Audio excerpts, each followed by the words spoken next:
It's not easy to understand why stocks go up and down. But even in volatile markets, there's always a discoverable and logical reason behind price action. Story trading is a social investing community of investors who share information to uncover the hidden stories behind the trade through the 4 pillars of fundamentals, catalyst, sentiment, and technicals.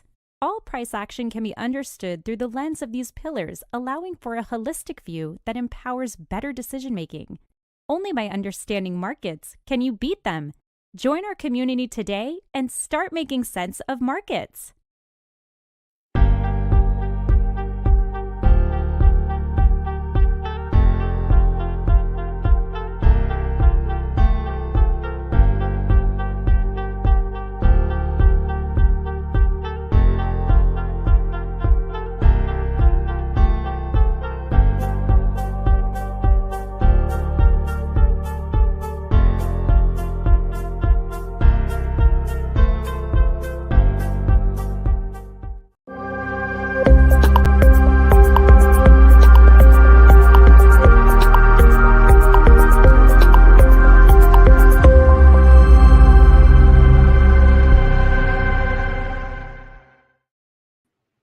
Good morning, folks. It's Friday, May 19th. We got this Story Trading VIP free preview here for you. We got Vegas coming up at 9:15 a.m., so stay tuned for that. So we're going to start with, first, quick. You saw that intro on Story Trading, what we do every single morning. We're looking at stocks holistically. We're looking at catalysts, fundamentals, sentiment, and technicals, and we go through a list of 300 stocks each morning. I have my watch list here.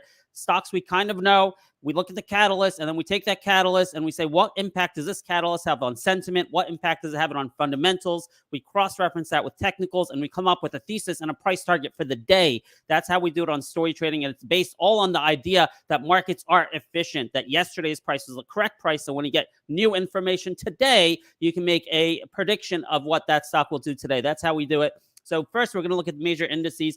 QQQ, obviously, explosion. I mean, you had to really be in a lot of these big caps and mega caps to enjoy it. And we have been in that, especially Vegas. So we took advantage of that. But QQQ, 334 was a key level, and it broke 334 to the upside. Unbelievable. Market short squeeze. Everything's looking good from a QQQ perspective. I'm skeptical of the macroeconomic situation. So I still have a hedge on. And yesterday I talked about my plan to short the market even heavier when the debt ceiling is approved. That may seem like it doesn't make sense, but there's actually a great thesis out there by Cameron Dawson. Find Cameron Dawson on Twitter, and she talks about why this friction we're having about the debt ceiling not being passed yet is actually good for the stock market. And once it passes, it's going to be bad for the market. So very interesting thesis. And I do remember I've been through a few of these, and that's always a trigger. It's always a sell the news. So she goes through the mechanics of actually why the markets go down once the debt ceiling is passed. That's very interesting. But in the meantime, 5% long and enjoying this move up above 334. If we stay up above 334, we keep on going to where? I don't know, man, 348. I mean, this is a really, really bullish chart, I got to tell you. Now, we know this has been a very narrow participation with big cap tech, but I want to point out ARKK. ARKK is a proxy for risk, and it just so happens, I know with my own experience, stocks that are micro caps and biotechs and risk assets, they follow this chart pretty well. Take a look at what I saw here. The 50-day moving average, we're like right on it. In fact, let me switch this one. No, it's a 50-week. Yep, 50-week moving average. Key level, 39. We're right about there. Okay, we're very close. So I don't know if this is going to break out. But watch this. If this breaks out and stays above that red line, risk assets, green light. And we've already seen a lot of risk assets doing good things recently, breaking the 20, going to the 50, breaking the 50, going to 200. And it's better to be in those risk assets which have a path to profitability. We've seen that. If you don't have a path to profitability, you get beat down. But if you raise money and you say that's enough money to get me to profitability, those stocks have been turning around and breaking key moving averages to the upside. So let's go and look at the morning catalyst and see what's up. So we have a couple earnings re-ratings plays. This is very interesting. Deere, which we've played multiple times, has crushed earnings again. All right, they beat EPS by 12% for the quarter, and they guided for 4% higher. We do this math quite often, and it often works out on the same day. Now, it's more important to look at the annual guidance than it is for the quarter that was just beat. So Deere with a 4% beat, if you do the math on that, again, using that idea that the market's efficient. Yesterday's price was correct. So where should the price go today? 4% beat should take it to 386. Okay, now we cross-reference that with technicals, and we see the 50 DMA is right there. So based on that 4% beat, yeah, wow, that's just a coincidence, actually, that it's exactly right there at 386. But I want to propose to you that perhaps we're going to get a bigger move, because perhaps there's going to be a rotation back into agriculture. This move down, I think, is largely because people are moving to the big cap tech stocks. Those are kind of getting, at some point, those are going to get overvalued. Look at these moves. Actually, I want to show you something. Let me share my screen here. We're going to share this screen and move over this DE chart. All right, you see this? All right, their EPS came in at, what is it, $9.65. Yeah, $9.65. Boom, right? It's going to have to be vertical right here on this chart at Y charts. Okay, so coming in at that level, I want to propose to you that perhaps this thing is just too cheap, that money has been rotating out of the boring stocks and into the exciting stocks, and perhaps this is going to do, last two times, it re-rated to about $448. All right, so maybe now you have a PE of 12. So maybe we don't just do that 4% re-rating at 386. Maybe we will do a 12% re-rating.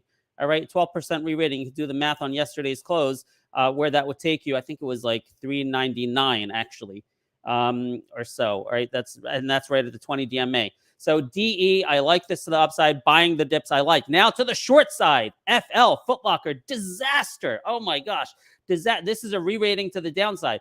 Foot Locker, they guided down by 39%, and the headlines look terrible. All right, it's not like I don't see any good news in any of the headlines here. So 39% guide down. Bottom line miss, lowered outlook, aggressive markdowns, demand softens. All right, this is really bad for Foot Locker. 39% down. If you re-rate that and then cross-reference it with the technicals, where am I weekly? All right, it's about $25 is roughly what I come up with. This is how I cross-reference it again with where do we see support before? Right over here. See this area right here? So that's my target, okay? And I think it's going to, my bet is it's going to move towards that during the day today. I don't know how far it's going to get, but it's possible it gets as low as $25. So one long idea for you, one short, DE and FL. Now Nike might move down in sympathy. It already is, all right? So the question is Nike taking market share somehow from Foot Locker? No, I don't know about that, because I would think Foot Locker selling Nike shoes. So this is probably bad for Nike too. And you see that going down. So I gave this short idea in our chat room also, if you're in our app this morning, that both Foot Locker and Nike can go down. And Nike, I would say we're not doing a re-rating on the math here. They didn't report, but you can see it broke support, and 113 would be your target, the 200 DMA at Nike. So two good short ideas for you. Now, Occidental Petroleum, I'm going to let Vegas speak more to this later, but Warren Buffett buying more shares, and energy has been killed recently. Let's just take a look at XLE. And that's actually one of the reasons that I want to be shorting when the debt ceiling is reached, because energy has been signaling, it's going up the last couple of days, but energy has been signaling recession worries. What's USO doing? Let's take a look at our oil, and oil bouncing back the last couple of days, but energy has been taking a beating. So even though Oxy, Warren Buffett was buying the last few days, didn't really move that much up, was fighting XLE, but more insider buying reported moving up over there. I'm going to let, again, Vegas talk to the technicals and the targets on Oxy when she gets here. All right, few individual names I want to bring to your attention. Birds, BRDS. This is a micro cap, high risk. It's a reverse split just finished today. But there's been massive insider buying recently with Birds, and more insider buying today, 1.5 million shares. And they've been forecasting free cash flow for Q2, coming off our best ever Q1 performance in gross margin free cash flow. So they are forecasting later this year they're going to be cash flow profitable, adjusted EBITDA profitable, and it trades at a fraction of their annual revenue. So Birds might be something interesting as a low float reverse split play with insider buying. It's stack catalyst. I really like that. Actually, this is not a good chart because it didn't do the reverse split. So again, I'm going to switch over to my screen here and share that with you. Here we go. There's my screen. All right, let's go to, I'm going to go to a full screen. Boom. All right, so here we go. With Birds today, here are the possible targets. It's going to be at that 20 DMA, 324. We have 349 pre-market resistance. That's your next resistance level. Then you got the top of this candle, about 386, which is close enough to the 50 DMA, 395. Any move in here, I think that's actually kind of noise, right? Moving up and down, that could happen in terms of just intraday volatility, small news, not a massive breakout. So that's kind of the range you're playing in. I'm not sure there's that much downside here. Maybe that I really like the risk reward with birds today. If you actually have a breakout, you can move into this area above 4 into the 6-7 area. I've seen this happen a lot with reverse split plays on day one, where the stock's up like 50, 100% on the day. So that's a possibility. That's a high risk name for you. All right. And then now let's return to some better stocks. All right. So that was birds. Palantir, we love this, especially from a story trading perspective, because it's got all the pillars there. 2 consecutive quarters, flipping to profitability, guiding for sustained profitability. The sentiment's there with AI products, saying that their AI product has unprecedented demand. So we've been on top of this for days. And yesterday, we saw that breakout early yesterday morning. It said 1030 is a breakout level. If it breaks 1030, like this thing's going to explode. The next target was the top of this candle, 1162. It even took out 1162. Now we're looking at Rexman's going to be here at 12 p.m., by the way. If you guys follow Rexman on Twitter, Stock Twits. So he's going to be with us 12 p.m., another show. That's also going to be free. So watch our Rumble on our YouTube for that show. But Rexman's going to be with us, and he's telling me he likes this for to the 13s. I know Vegas likes this to the 20s. This is potentially a good long-term hold right now with this flip to profitability and their AI product having unprecedented demand. LAZR, we've been all over this. Massive insider buying. This one also has, I don't want to say all 4 pillars, but it's got like good fundamentals, because we got into this when they did the multi-billion-dollar deal with Mercedes. I think we're going to look back a couple years later and say that was like the bottom of the stock, it was around here. All right. It was around 573. It challenged it. But long-term, multi-billion-dollar deal with Mercedes. You have massive insider buying the last few days. I mean, massive. I mean, the CEO is buying like millions of dollars worth of stock every day this week. It's like insane. It blows your mind, with a huge short position. 30%, 27% short position, like 10 days to cover. Yesterday, it hit our target, the 200 DMA. I was actually surprised it pulled back. All right. But this is something where I think you have a higher floor in the stock when the CEO keeps coming in, buying stock. So one of the ways I'm playing this is selling puts, really profitable on this thing. You can get annualized yields of like 70 to 100%. And all you got to do is say, I'll buy the stock at $6, at $6.50. You don't have to buy $6.50 today. You can say, I'll buy the stock at $6 in a month. If it closes above 6, you get like an 80% annualized yield. It's ridiculous. So LAZR, very, very interesting. And I still have an upside bias to it, because this latest insider buy was reported yesterday, right before the close. And so LAZR, I still like, but they're not profitable yet. That's the only knock against LAZR. And the other thing is Goldman Sachs hates this stock. They're the only analyst who hates this stock, and there's a sell rating on it. But their report is like, I don't know, man. Their report, I think they just have something against them. I think because their report says that one day in the future, they may have margin pressure from these tiny, tiny little microcap competitors. It's the weirdest analyst report I've seen. Every other analyst has a buy or strong buy with very high price targets, like like $5 to $10, not 5 to 10, like closer to $10 plus price targets on LAZR. But Goldman Sachs, and their sell rating, by the way, is a 550 target. And they're coming out, pounding the table every few weeks. Sell, let's go to 550. Why? Because one day in a few years, their margins might come under pressure. It's the weirdest situation with Goldman Sachs. I don't know what's going on, but I love LAZR. Now, APRN, we're waiting for APRN to take off. We've been in this since 50 cents. Oh my gosh. This is a huge thing. I have a YouTube video on it from a few days ago, did a fundamental analysis on this deal. Now, the only risk is, so they're doing a deal, $50 million for 20% of the company. 20% of the company is like $3.50. $3.50, but a couple caveats. The caveats are, one, this is a non-binding letter of intent. Okay. 2, if the deal doesn't happen, they're going to be like toxic financing, or at least a big ATM running, because they have debt they have to pay off in mid-June. So the deal is proposed to close by June 6th. If that deal closes by June 6th, they're good. If it doesn't, it goes back down. And the other thing you got to be, did I say what are the risks? Yeah, the risk is the deal doesn't close, and the risk is, the other thing, 25 million of the 50 million is up front. So personally, I'm not doing the math. People on stock twits are doing the math at 50 million, 20%. That's like these guys are buying 20% of the company for 350. I'm doing the math on 25 million because they only get 25 million upfront. The rest of the 25 million are milestones and earnouts. Okay. So if you do the math on 25 million, they're buying 20% of the company for $1.75.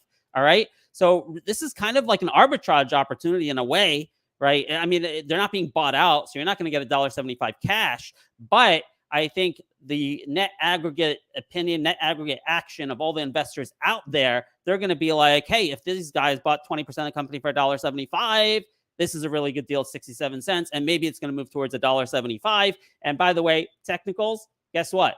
$1.75 to $2 is your target. Look at this gap right here. The top of that gap, 185, 50 DMA, around $2. I love little coincidences like that. So we're waiting for this thing to break out. In fact, I think it already broke out. Closed above the 50 DMA yesterday. But again, you got to watch that risk. And I don't know, because look, what happens if they do a press release? Deal closed. It's going to close June 6th or earlier. The thing's going to like gap up like crazy. So maybe prudent to have a smaller position.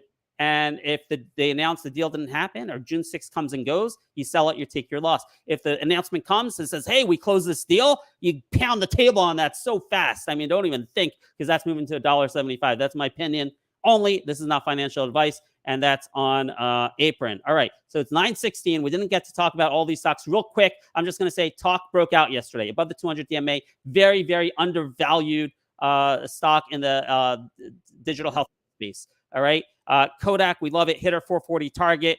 Buy the pullbacks. Huge inflection point in earnings last quarter. Air keeps going up. Unbelievable. We spoke to the CEO recently. That's one of the things we do at StoryTrading is we speak to CEOs. We have recordings available in our app. And then we got a high level of confidence that Air is still good to go in the fundamentals. All right, BTSI, XXII stuff. But now let's go to our friend Vegas, bring her on the show. She's been helping us so much lately. Here we go.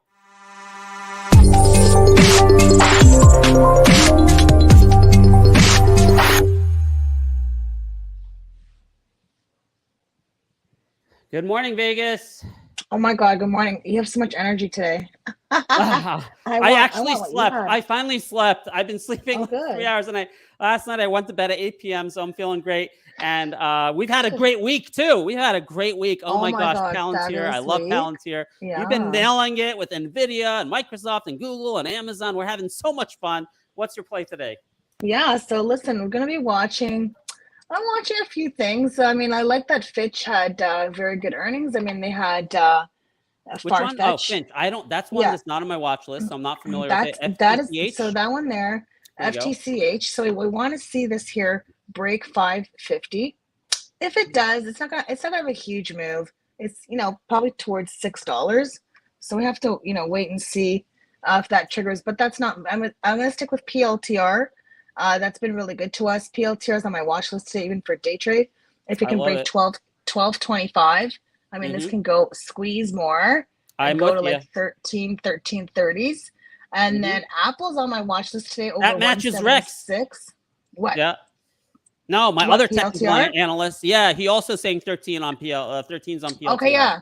Yeah, and then Apple over 176 looks really good. Okay, so let's watch. We'll be watching Apple. And one that we should be watching, I mean, let's watch Tesla. I mean, it's been really good the last couple of really interesting action yesterday. So really want to see if Tesla can break 178.50. This has room to like 181 and 184. So this could be a pretty good move on Tesla. So definitely have to keep a watch on that. And then obviously I will say I'm also watching Goldman Sachs. And Goldman Sachs, we are watching this one over 330.18. Room to 339, so that's a pretty good move on Goldman Sachs. We'll see if it triggers.